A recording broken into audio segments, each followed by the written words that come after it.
So if you do have any questions, feel free to ask. Or if you would also, if you're not able to talk, you're welcome to also type in your question in the chat as well, and we can read it for you. Okay, I'll open it up to everyone for questions.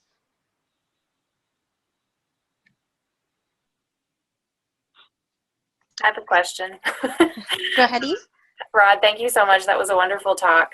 So thank you. I was wondering, when I was speaking with a friend today actually, and she was saying how she really wanted to change her career and she wasn't sure what she was going to do next. And I know that inventory process is really hard about what you do and what you bring to the table. Do you have any, like, I don't know, quick hints on how to get started on that process, just thinking about it? Because I know sometimes saying, what do I do, is a really broad question. So I'm curious about your approach for. Yeah, no, great question. Typically what I will ask the individuals for their resume, because most individuals will forget what's on their resume. And we'll start to dissect the resume to say, oh, tell me about this, tell me about this, tell me about that, how good are you with this? But Rod, I don't want to do that anymore. I know, but what would you like to do? These are the skills that you have. Now, if you're looking to change your career, are you looking to generate $30,000 of income when you were making 110? Let's remember that organizations are not paying 110 and train someone who's now a novice in this area. So we have to do a reality check, a business reality check with the individuals. And it's amazing that once you start looking at their resume and start asking them some questions, they'll start giving you information as to, oh, I don't want to do that anymore, and yeah, that might be right, and I'm not sure about this. I said, great. So that's how I would start in working with an individual from, I really don't know what I want to do. I know I don't want to continue to do what I've been doing. I want to do something completely different. So what is that? Is it painting? Is it healthcare? So I'll throw out some trial balloons to kind of get them in level set. Well, what have you been doing? What part of it didn't you like? What part did you like? Great. Could we move this now into a project manager in this type of role, going from this space? So those are the types of leading questions that I will provide to get them to start thinking about themselves. But usually most individuals are, once again, they don't want to brag or make statements that will pigeonhole them because they're concerned about what's next. And really, I just ask questions to kind of see and say, well, you're earning $100,000. You want to transition to this with some training. Great. Let's take a look at what the market demand is for that skill with 1 year's experience. It's paid $45,000. Is that something you want to do? And if that's money that your board of directors can absorb a $55,000 annual hit. And when you begin to think about those realities, people begin to, they may not like what's being said, but it puts them in a position of this is real conversation. It's no longer a dream. It's about reality. Thank you so much. Oh, my pleasure. So what ages do you target? I missed that. Could you repeat that again? I'm sorry. Do you mind telling us the ages of the people you target for this information? Middle schoolers, so you're probably looking at 12-year-olds all the way to executives who are earning well over $500,000.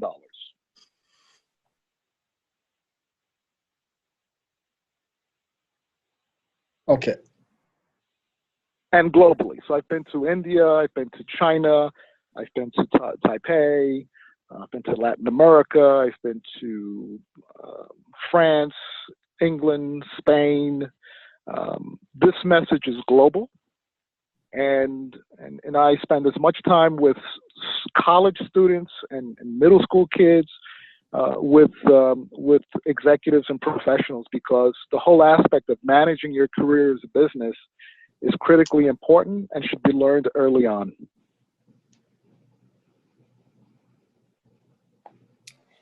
Rod, I have a question for you. I am looking for a person to take over my front desk, and I need leadership. I need to trust this person. and I need them to be very detail oriented. What are the best ways to find someone reliable? I mean, in front desk, anywhere, but what are the websites that you recommend us? I know about Indeed, but do you recommend any other websites? This is a little where you're now looking for someone. Is that correct? Yes. Okay. So I'm going to so if I'm in your position, I'm going to leverage my network and my network's network. I'm going to lay out to individuals who I know what the skills, core competencies I'm looking for, as well as the type of social skills, the soft skills that are critical. I'm going to share that with people who do what I do, with people who typically hire what I'm looking to hire in my network, and ask them to reach out to individuals, and if they know of individuals like this. Because there's nothing better than a referral from someone who I know. And where someone is putting their credibility on the line for someone. So that's going to be one way of doing it. Second way is that when I bring these individuals in, let's say I'm using some outside service. I typically tend not to want to use recruiters, agency recruiters. Because of the fees that we have to pay, but if it becomes extremely difficult and time consuming, I may well look at that. But let's say I start, using the Monster, using something and start bringing individuals that I like on paper. What I'm going to do is I'm going to bring individuals and interview them as a group. So I'm going to monitor, let's say I invite 4 or 5 individuals. I'm going to develop some type of a case study that they're going to work on as a group, that many of the skills that they need to show and reflect are part of what's being evaluated. And yourself and possibly someone else will evaluate this exercise that's going on, how well they work with each other, who's taking the initiative, things of that nature. I just don't find much of that going on. I do find it from college internships and college, corporations doing it with college students coming in, but I don't see that often with mid-career hires.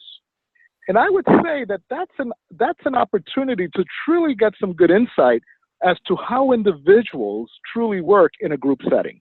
Because pretty much right now in the 21st century, there are very few roles that you're not operating in a group. Thank you very much. My pleasure.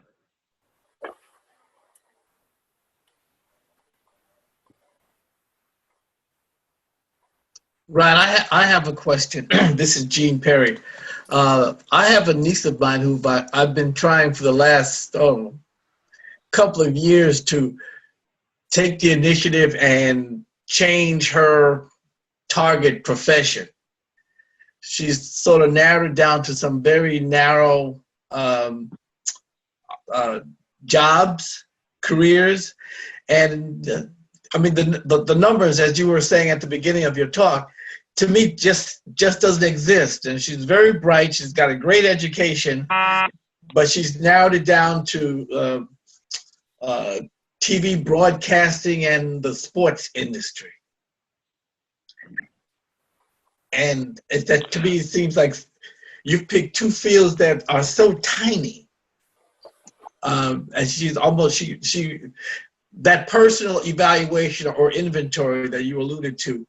How can I get that jump started with her? Great question, Jane. And certainly sometimes family members don't listen to family members only because they're family members. There you go. I have 3 beautiful kids, and anyone else could say, and it's wow, it's coming from Moses and Gandhi and Martin Luther King Jr. And it's just, they worship the words, but not of their family members. So always remember the fine print there that, we may have her speak with me and, now it's, oh, wow, great information. And Jim, you say the same thing. But this is what's important. First of all, you mentioned media and you mentioned ESPN, you mentioned entertainment. ESPN happens to be one of my great sponsors in one of the nonprofit organizations that I work with. So I know them really well. Both in HR and I coach some individuals there. So ESPN, no problem. And then also with ABC News and ABC TV, ahead. She interned with them a couple of years ago. Right. Okay. So the thing is that I would want her. If I'm coaching her, I'm going to say, great. These are the two spaces you want to go to. Great. We're now going to have conversations with individuals in these industries. Individuals in these industries will typically hire someone like you, and you're going to speak to about 30 to 40 individuals over the next 6 months. And with that, you're going to get some really good insight as to what's the trajectory, what's the next steps, what can be done, what are you looking to do. And then after 1 month, I'm going to circle back with her. Okay, how did it go? How many conversations? Well, if she's a millennial, a traditional millennial, the response will be, well, Rod, I emailed, I texted, but I really didn't talk to anybody. I just, I kind of surfed around, they never got back to me, and, it's not working. So no, my conversation, what we spoke about was that you're going to speak with individuals on the phone. That means you actually talk to them over the phone, or you actually meet and have a cup of coffee with them and kind of get some really good insight. And the way to do it is this way: A, B, C, D, and E. So I need you to do that, because millennials refuse to do that. But that's still old school is new school work, which is one-to-one conversation, right? But and then I got my baby boomers, and they struggle with some aspects, other aspects, right? So that's the way I would do it. But I know, and we all know, that the news industry, media industry, is taking a hit big time. But there's still opportunities. The question is, are you navigating the network? So I personally know individuals at NBC Universal, at Comcast, because they help and support a lot of the work that I do. So having an introduction to someone in talent acquisition or whatever is pretty straightforward, and they'll give you, this is the deal. The question's going to be, are you willing to do the work? Are you willing to put your brand together? Are you willing to put a resume are you willing to look at the resumes? Are you willing to say, this is why I'm right? Are you willing to take a little less money for this thing? So that's the approach that I would take. But being someone in the family, to say that to someone, like if I told my kids that, they're like, yeah, Dad, I'll talk to you tomorrow. I love you too. Bye. It's just ain't going anywhere. So sometimes as, family, we need to outsource or delegate some of our responsibilities, even sharing some of the, to someone else, because, it's like Jesus was talking to them.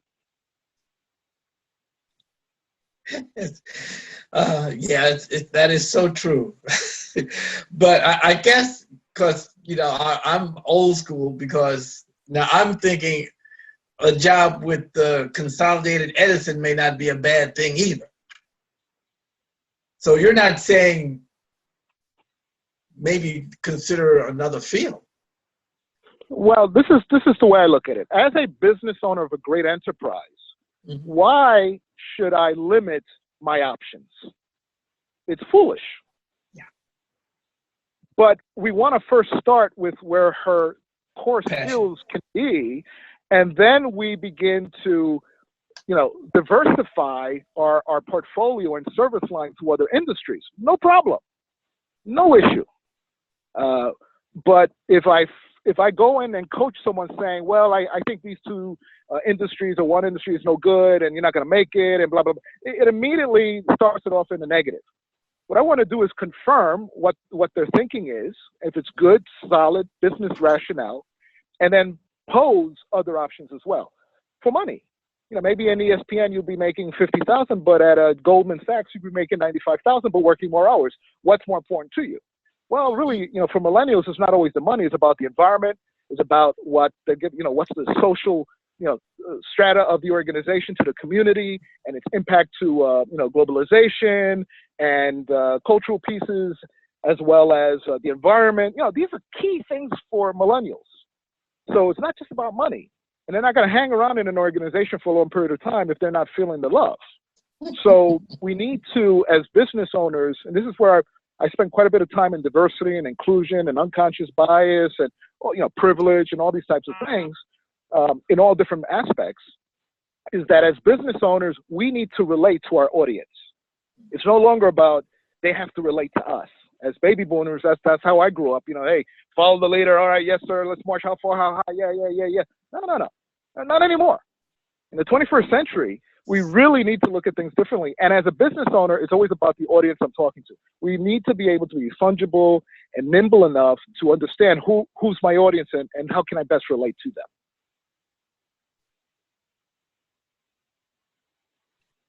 Yep. I had a quick question. Excellent. Go ahead, Osborne. So, what is your take on knowledge and skills? Do people look for, do you help people understand what knowledge they have, or do you help people polish or sell the skills they have that they can use to build on their careers? Well, Osborne, great question. Let's take a look at it from a business standpoint. A business knowledge, is that important? Absolutely. Is a business brand critical? Absolutely. Is the business, aspects of where's it going forward in the future, is it important? Absolutely. So in the 21st century, as you manage your career as a business, it's no longer, it's like the book, what got you here is not going to get you next, to the next place. It's a completely different set of, mindset, which is I need to look at all these different things and move forward. Now, am I going to operate in a silo trying to figure all of this out by myself? No, that's not smart business. Smart business is having focus groups. Smart business is realizing where the trends are, having conversations. Those are key. And this is where baby boomers are better at it than millennials. And that's where the advantage for baby boomers and Gen Xers are. The advantage for millennials is in this area, this communication side, where millennials struggle with this. And this is where when I have someone who's saying, well, Rod, I'm 55 and I'm competing with millennials. I say, well, what's the problem? Typically a business that has 20, 30 years is much better, from a perspective than someone that's just, a business that's just 1 year old. We need to know how to best manage the information, manage the brand, be clear that what we were doing in the past and the compensation and all that, we're willing to take significantly less because we're now moving in a different direction. And those things have to be open. Because many individuals who I have coached in the past were willing to do what millennials do when it came time to conversations about compensation and many of the benefits and all that, they weren't willing to part with their old system. And they could not compete with millennials. So it's not an age issue, it's a competition. And the value you bring versus what the others you're competing against are.